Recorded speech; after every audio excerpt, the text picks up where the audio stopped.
at 11:53 a.m. We're on the record. Dr. Santilli, I think you've told me earlier you're president of the Institute for Basic Research, correct? Yes. And Jeremy Dunning Davies, Jeremy Dunning Davies is a scientist who's affiliated with the Institute, correct? That is correct. And he, you respect him? Very much so. Yeah. He generally agree with him? Not necessarily, just I respect him as a person, but we respect each other. Okay. Therefore, we respect our own view for whatever their value is. Okay.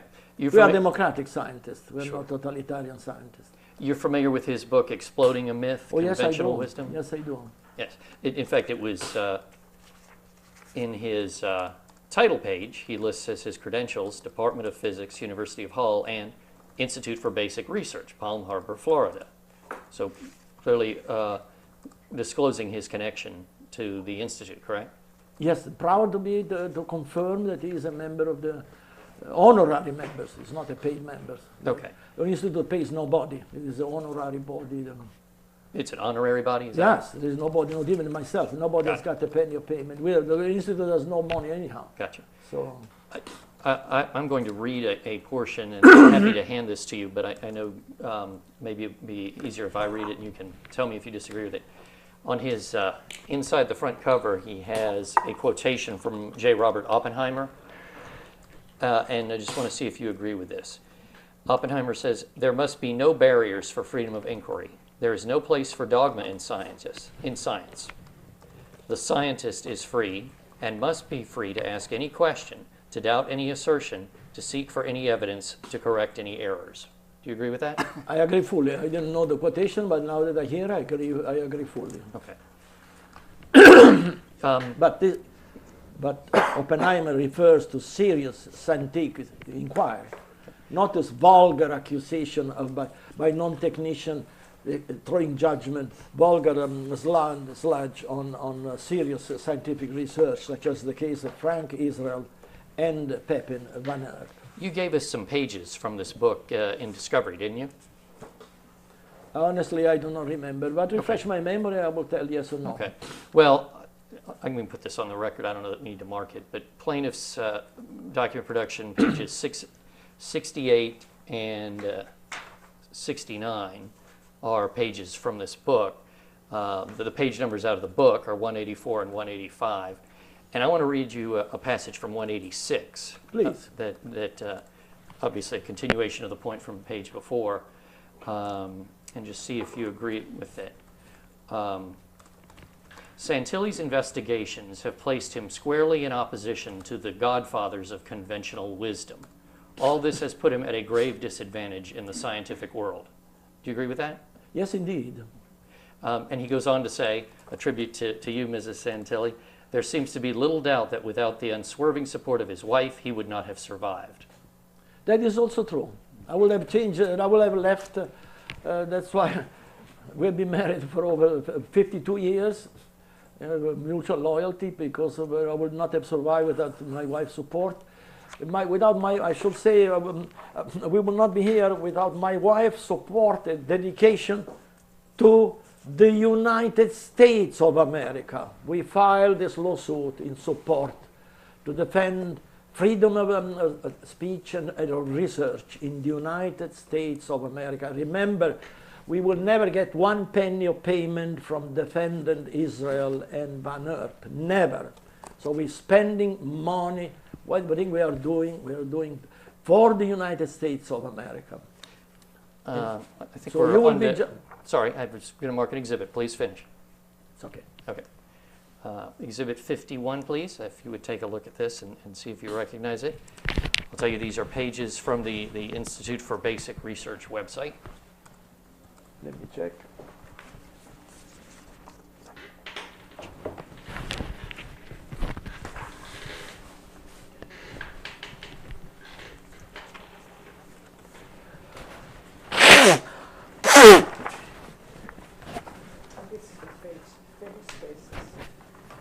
What page? It was a joke. It was a joking thing. Okay. Do you recognize that document, Dr. Oh, Santilli? yes, yes, I do. Yes, You're- happy moment of my life. A beautiful place, and it looks like you're having fun, correct? Yes, I am, indeed. Very And- much so. Just so the record's clear, you're making faces at the camera as you're asked about various scientific concepts, right? That is very true. And it looks like from the faces you're expressing a little skepticism on some of these ideas, That right? is very true. Yeah. Expansion of the universe, skeptical of that, right? Indeed, I am the author. I am the author of measurements that have established, indeed, that the universe is not expanding. I am internationally known for this. Couple of It's called the ISO redshift measure on Earth. couple of pages later, the heading at the top says, Professor Santilli, what do you think of the Big Bang? And you're making a face that to me suggests, maybe some truth, but not entirely, That's right? the same for everything. Everything at the edge of science is applicable at the edge of science. So you're skeptical of the Big Bang theory? It's part of the expansion of the universe, which has Is been it? proven not to exist. Okay. And we could go through some others, but essentially you're making faces at ideas in science that you are skeptical about. I receive so many emails of appreciation and praises for those faces that you don't know. I don't have them with me, and I don't care. That's fine. Thank you.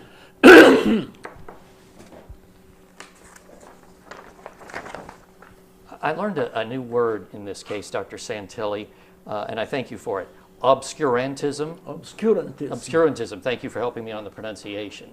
As I understand that, it means sort of avoiding the truth. Is that a fair paraphrase? Deeper than that. Okay. It's basically back to the Dark Ages. Okay.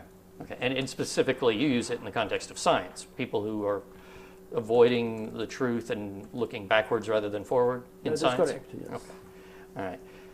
All right. Are you familiar with an Institute for Basic Research article about the denunciation of obscurantism at CERN? Oh, there's been so much against CERN, I don't remember. Okay.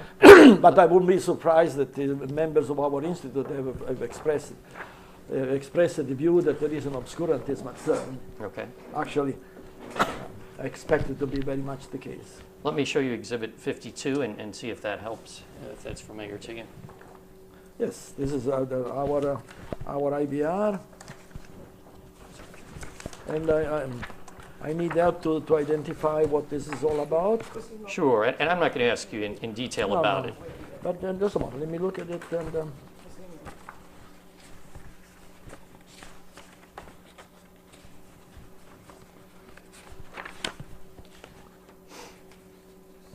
yes, the most important.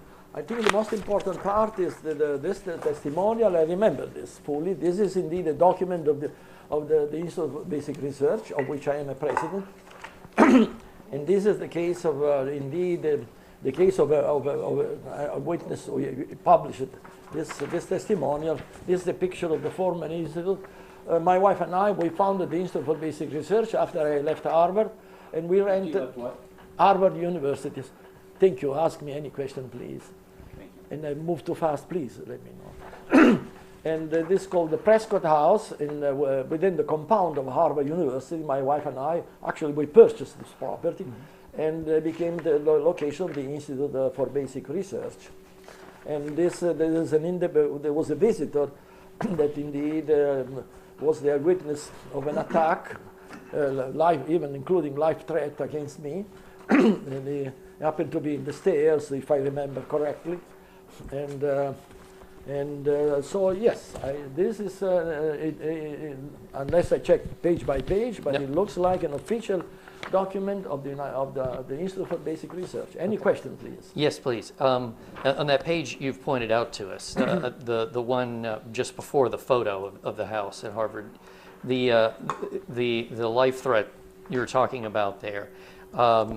You recall one of two Israelis yelling at you, "Unless you stop your work against Einstein, we will kill you." Is that the threat? I don't remember the exact word. That I do not remember.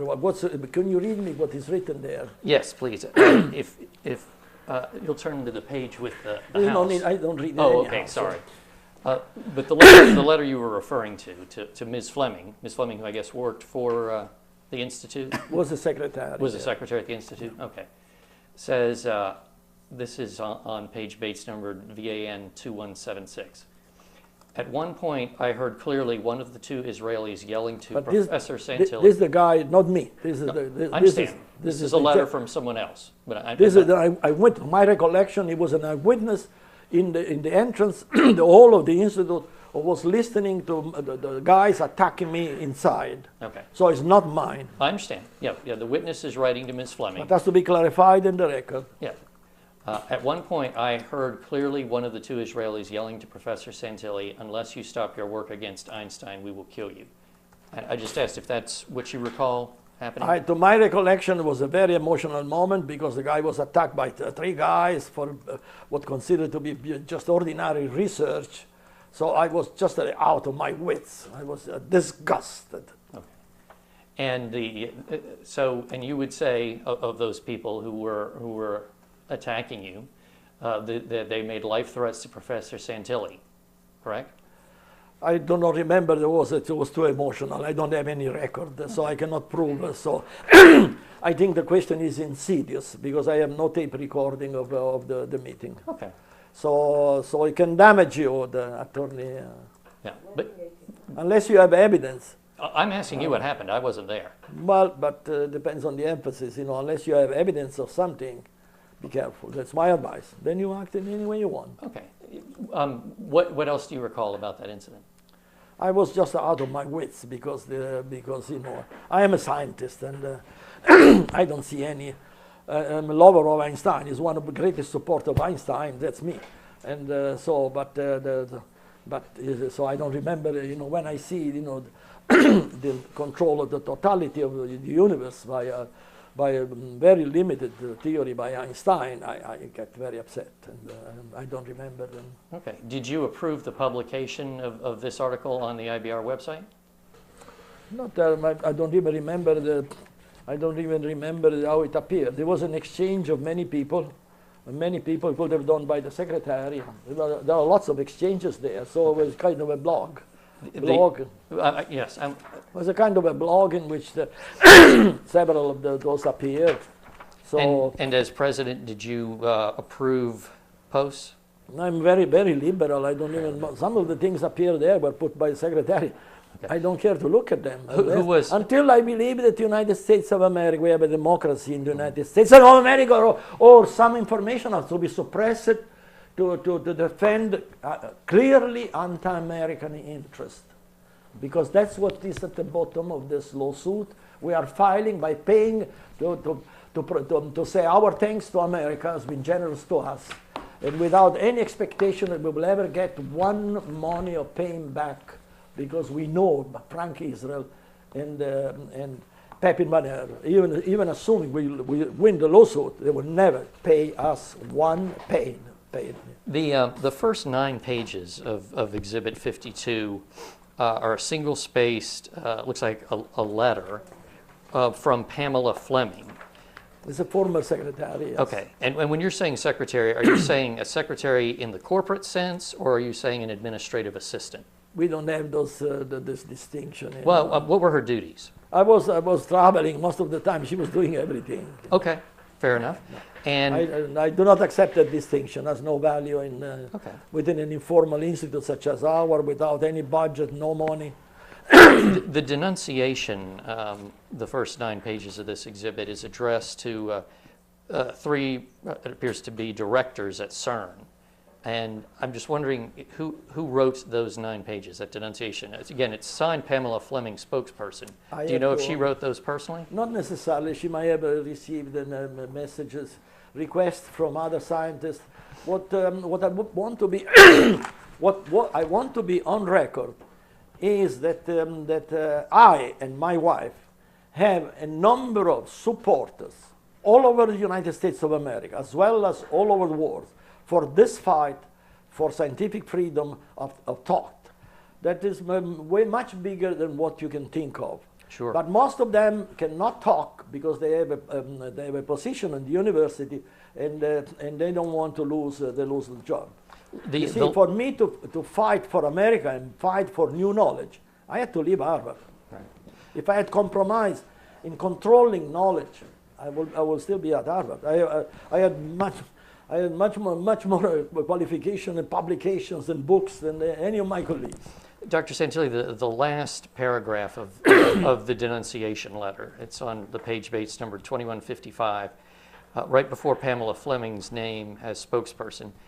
The paragraph says, technical questions, I guess about the letter, should be addressed to Professor R.M. Santilli at the email basicresearch@ibr.org. So would you have been the right person to contact for technical questions about this denunciation? Yes, and when I received those questions, I answered with no problem whatsoever. I provided hundreds of answers through the years. And then the next sentence says, contributions to this blog should be submitted to the email luca@scientificethics.org. Attention of Luca Petronio, the editor of the blog, who acts following Wikipedia rules. You've already told me there was not a person, Luca Petronio, that referred to the committee as a whole? That is correct. Okay. So did An email... international committee of scientists Okay. defending freedom and the dignity of research So against strictly anti-American interests, strictly anti-American. And did you use the email address luca@scientificethics.org? Whenever I wanted to address Luca, that's the email that I use, yes. Well, when you With wanted to my address signature. Luca, who, you mean the rest of the committee? Maybe the answer maybe is unknown. Since I left, Fine. But I mean when you were involved. Would you have used the email address Luca? I have to check, because I have to check. This was talking many years ago. In any case, I don't think we'll have any legal value. I don't know whether you don't need legal advice from me, but we were talking about several years ago. I don't, assuming that I don't know what's the legal value anyhow. Right. Well, this denunciation was dated June 1, 2014, and as we've discussed, it says... I had left the you should- committee. I left the committee many years before that. Well, then why does the document say technical questions should be addressed to you? No, I'm sorry. This letter says technical questions should be addressed to Professor R.M. Santilli. Yes, I accept a technical question by anybody. So you continue to be involved with the For Institute? well, I'm the president of the Institute still, even now. Right. Well, a moment ago I you said accept- you had left. I That's what I'm accept- trying to get straight. No, I am kept my president. I still am now and tell to remain president until the end of my day. Okay. But however, we're talking about technical questions. Normally I respond to technical questions and leave other questions to friends and associates.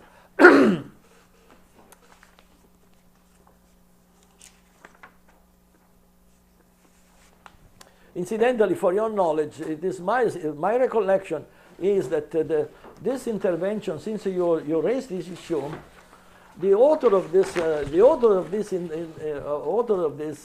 was a visitor, and the visitor, I even forgot his name now. I have to look at the record, and I've met so many of these people in my life.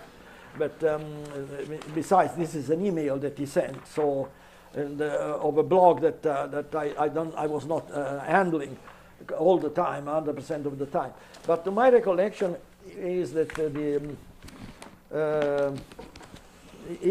he will, in the case of my death, he will render public all these proceedings in the country where he has recorded everything. What, I'm sorry?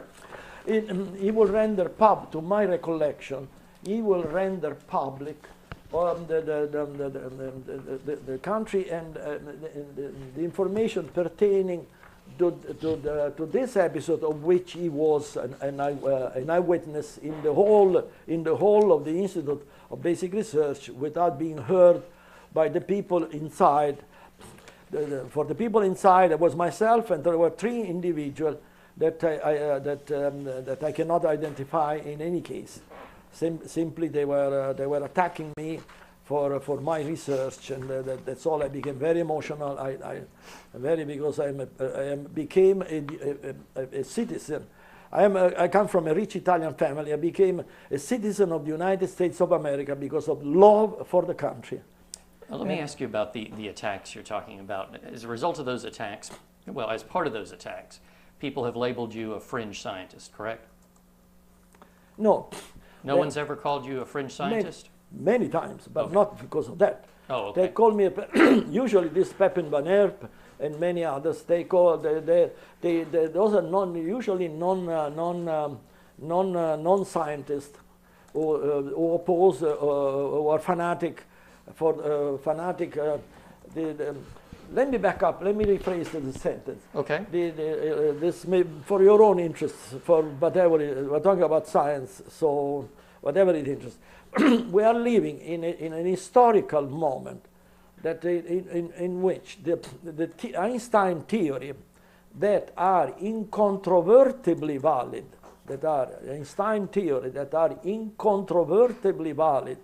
under the conditions stated by Einstein. We are in the historical period to see whether those conditions also apply those theory also apply for conditions dramatically different than those stated by Einstein. And there is a clash of historical proportion. There is a group of people, mostly American, and I feel myself, in which we make a pledge. We make a big. That's why there is this. That's why we filed this lawsuit, because it is essential for the future being of the United States of America, a country that both my wife and I we love, and we pay lots of money without expecting one penny in advance, without one penny in return. This is just an indication of our commitment.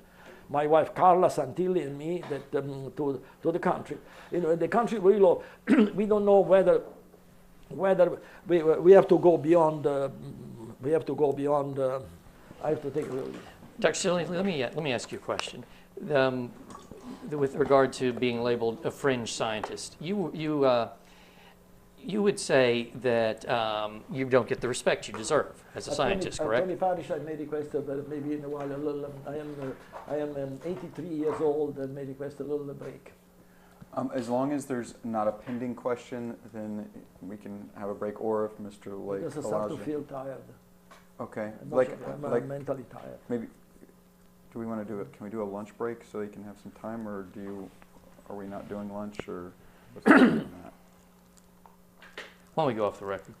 Or I can have a little walk. 12:15 p.m. we are off the record. Can I have a little walk and then come? At 12:24 p.m. we are on the record. This deposition is to be continued. At 12:24 p.m. we are going off the record.